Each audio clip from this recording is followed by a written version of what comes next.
how to enable or disable emojis switch key on Gboard on Google keyboard on Samsung Galaxy S26 Ultra.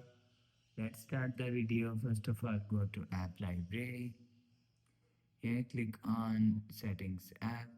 Now in Setting, scroll down and click on General Management. After click on General Management, click on click on Keyboard. After click on Keyboard, click on Gboard and click on Preference.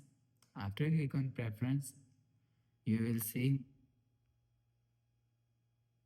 scroll down and if you want to enable or disable emojis switch keys, you will see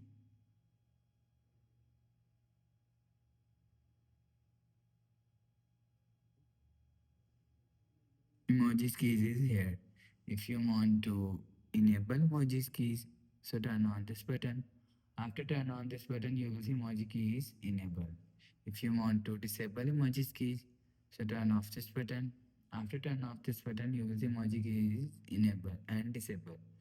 You will enable or disable emoji keys from here. After the process, go back to home screen. So that's how you can enable or disable emojis switch key on Gboard on Samsung Galaxy S26 Ultra. If you like the video, please subscribe. Thanks for watching.